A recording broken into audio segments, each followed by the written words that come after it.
Hello friends, आप सभी कैसे हैं? हमें कमेंट में ज़रूर बताइए। और आप इस चैनल पे पहली बार आए हैं तो सब्सक्राइब भी कर दीजिए और लाइक करके शेयर भी कर दीजिए। तो ठीक है, तो हम सीधे सवाल पे चलते हैं। ये जो आप सीधे सामने सवाल लिखा हुआ है, ये आईटीआई लेवल का सवाल है। आप इसे ट्राई कीजिए, उसके बाद आप मेरा सॉल्यूशन देखिए और आप अपना सॉल्यूशन मिलाइए, मैच करता है या नहीं। तो हम सवाल की ओर बढ़ रहे हैं। पहले आप इससे पहले वीडियो में मैंने बोल दिया था, जो आप पहले सवाल को रीड कर लीजिएगा, एक बार, दो बार, तीन बार, जो भी समझ में आए उसे नोट कर लीजिएगा। तो ठीक है, देख लीजिए सवाल क्या कहता है। यदि एक समान बहुभुज का आंतरिक कोण, यदि एक समान बहुभुज का आंतरिक कोण 156 डिग्री हो तो 156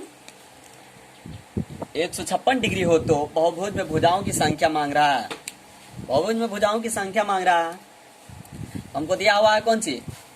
बहुभुज का आंतरिक कोण दिया हुआ है, तो हम यहाँ पे नोट कर लेंगे। जो दिया हुआ उसको नोट कर लेते हैं, क्योंकि बहुभुज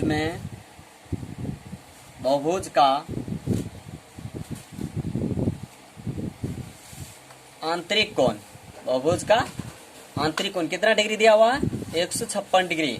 जब भी डिग्री लिखिएगा तो बिंदा मत दे दीजिएगा। आप लोगों का हेचल एक्शन है जो बिंदा दे देते हैं, हम डिग्री सूचित करते हैं। नहीं, ये गलत बात है। डिग्री जब भी होता है बीच में खाली रहता है। इन बातों को आप नोट कर लीजिए।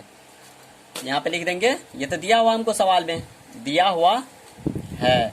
ठीक है, हमको मांग रहा है बहुभुज में भुजाओं की संख्या मांग रहा है।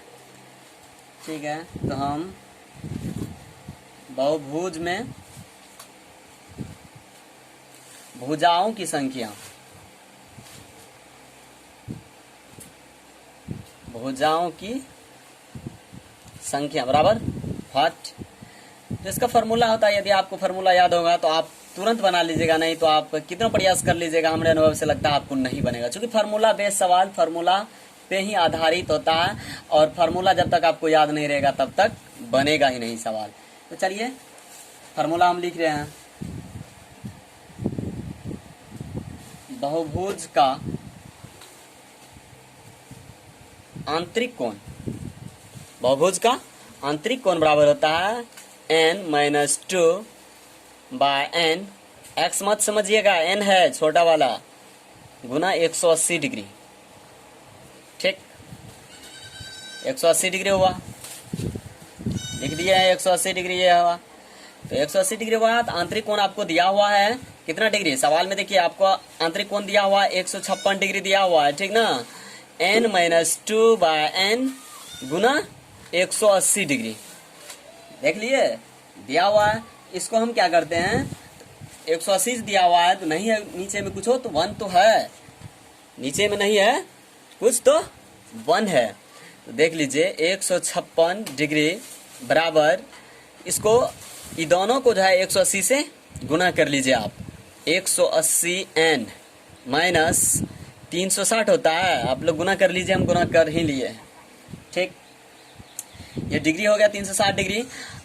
और यदि आप ऐसे गुना किए हैं ये दोनों को, सॉरी यहाँ दशमलव आप मत समझ लीजिएगा, इसको दोनों को गुना आप कर दिए ऊपर वाला को, तो नीचे में क्या बचा? n तो बचा ही, नीचे में n बच गया है।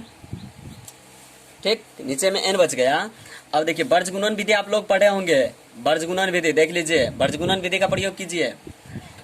बर्ज गुणन विधि का देखिए प्रयोग कीजिएगा आप, तो 156 को n से गुना कीजिएगा। यहाँ पे देख लीजिए साइड में हम बना रहे हैं 156 n हो जाएगा बराबर 180 n। ठीक ना, 180 n माइनस 360 डिग्री।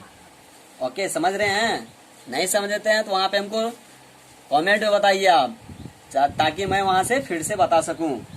156 ये हुआ, तो इसको देखिए, इसको हम इधर ला लेते हैं। ठीक, देख लीजिएगा आप, 180 n माइनस 156 n बराबर हो जाएगा 360 हो जाएगा, 360 होगा सर। अब देखिए इसको जो है हम इस साइड ले गए, इसको इस साइड ले गए। आप यहाँ पे नहीं समझ रहे हैं तो हम ऊपर में फिर से सॉल्यूशन बता देते हैं।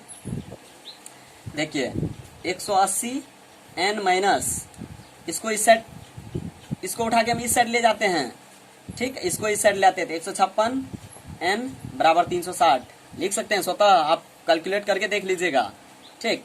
डिग्री लिखेंगे, जब भी डिग्री बीच में खाली रहता है तो आप इसको घटाइएगा तो देखिए 24 n हो जाएगा। 24 n बराबर 360 डिग्री। तो n आप किसको माने थे, वाट माने थे या कुछ भी माने थे, ठीक ना। n यहाँ पे बोल दिए थे आपको, n हुआ बहुभुज में भुजाओं की संख्या। n देखिए बहुभुज में भुजाओं की संख्या हुआ, इसलिए n बराबर होता है 360/24, ठीक। इसको आप यदि कट मारिएगा, इसको यदि आप कट मारिएगा तो हो जाएगा 15 हो जाएगा। ये आपको इस तरह से सॉल्यूशन करना है, 15 हो जाएगा। जबकि आप n यहाँ पे जो है n ये बहुभुज में भुजाओं की संख्या है, तो आप ऑप्शन हम दे देते हैं। अब पहले ऑप्शन का जगह हम नहीं थे इसलिए मिस हुआ, या ऑप्शन हम ऑप्शन नंबर दे देते हैं। ए नंबर ऑप्शन हुआ 10, बी नंबर हुआ, तो बी नंबर में देखिए हम 15 देते हैं। बी नंबर में 15 दिए, सी में 25, डी में 20। तो आप अब बता सकते हैं तो n बराबर क्या होता है। n देखिए यहाँ पे क्या निकाले आप, n में बहुभुज, आंतरिक कोण मतलब बहुभुज की भुजाओं की संख्या, तो n आपको देखिए कितना निकला है, यहाँ से आप देख सकते हैं 15 निकला है आपको। तो देख लीजिए ऑप्शन नंबर बी सही होगा आपका, समझे। नहीं समझते हैं जहाँ पे आप कमेंट कीजिए, हम जरूर आपकी सहायता करेंगे, क्योंकि आप ही लोगों की सहायता के लिए हम बना रहे हैं ये वीडियो, ताकि IITI लेवल के जितने भी स्टूडेंट हैं इस चैनल से जुड़े और IITI लेवल का क्वेश्चन सॉल्व हो और IITI में वो क्वालिफाई हो।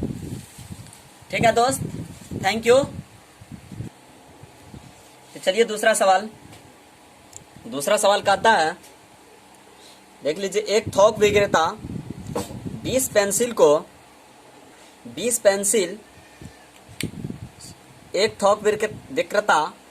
पेंसिल खुदरा विक्रेता को 16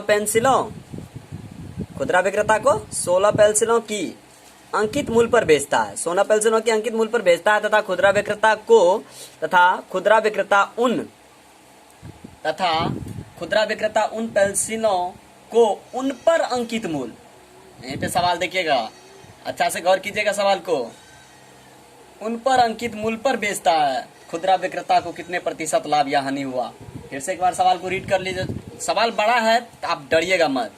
सवाल कभी भी आप बड़ा देख के डर जाते होंगे या हिचक जाते होंगे, ऐसी बात आपके दिल में आना भी नहीं चाहिए। जो सवाल बड़ा है हमसे नहीं बनेगा, ऐसी बात आप सोचिए भी मत। फिर से सवाल को 1-2 बार रीड करने के लिए बोलते हैं हम बार-बार, तो रीड कीजिए फिर सवाल को। एक थोक विक्रेता 20 पेंसिल खुदरा विक्रेता को 16 पेंसिलों की अंकित मूल्य पर बेचता है तथा खुदरा विक्रेता उन पेंसिलों को उन पर अंकित मूल्य पर बेचता है, तो खुदरा विक्रेता को कितने प्रतिशत का लाभ या हानि हुआ। तो चलिए हम चूंकि इसलिए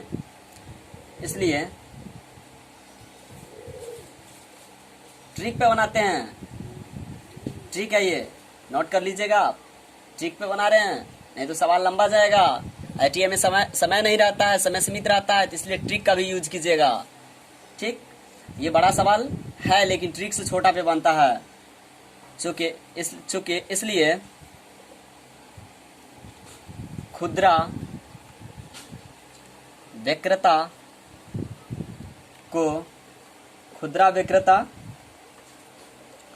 खुदरा विक्रेता को परसेंटेज, देखिए परसेंटेज लाभ, ये देखिए खुदरा विक्रेता को परसेंटेज लाभ मतलब प्रतिशत लाभ, खुदरा विक्रेता को कितना प्रतिशत लाभ हुआ यही पूछ रहा है ना, तो आप लिख सकते हैं प्रतिशत लाभ बराबर या खुदरा विक्रेता को प्रतिशत लाभ। तो देखिए 20 - 16 बाय, देखिए 16, देख लीजिए ये वाला आएगा अंकित मूल्य, देख लीजिए अंकित मूल्य तो बेचता है। ये वाला देखिए थोक विक्रेता 20 पेंसिल को खुदरा विक्रेता को 16 पेंसिल के अंकित मूल्य पर बेचता है, गुना आप बोलिएगा कितना होगा यहाँ पे यदि आप जानते होंगे तो बोलिएगा। परसेंटेज है ना, तो परसेंटेज से गुना कीजिएगा ना आप, इसलिए 100 से गुना होगा, 100 से गुना होगा। और क्या होगा, आप यदि जानते होंगे तो बोल दीजिएगा हमको, यदि आप नहीं जानते होंगे तो नहीं बोलिएगा।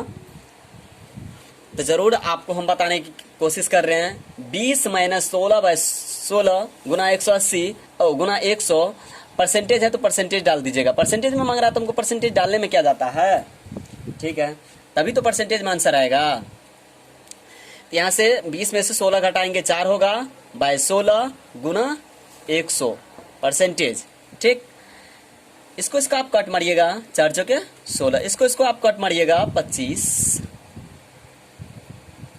परसेंटेज, ठीक ना। ये 25% होगा। आप सवाल बड़ा देखिए तो डरिए मत, ठीक ना। 25% आंसर होगा। ऑप्शन देते हैं, अब हम ऑप्शन दे रहे हैं। 1 नंबर ऑप्शन हुआ 20, बी नंबर ऑप्शन हुआ 5, सी नंबर ऑप्शन हुआ 25, डी नंबर ऑप्शन हुआ 10। अब बोलिए आप कौन होगा, आप इस आधार पे बता सकते हैं। तो सी नंबर आपका ऑप्शन सही होगा, ठीक है। तो दोस्त, आप इस चैनल पर आए हैं तो सब्सक्राइब कर दीजिएगा और दोस्तों के पास शेयर कर दीजिएगा, ताकि मैं जो ये कर रहा हूँ आप लोगों को भविष्य में बेनिफिट हो, आप इसका लाभ लें, ठीक है दोस्त। Thank you. आप अपने मन से पढ़ाई कीजिए।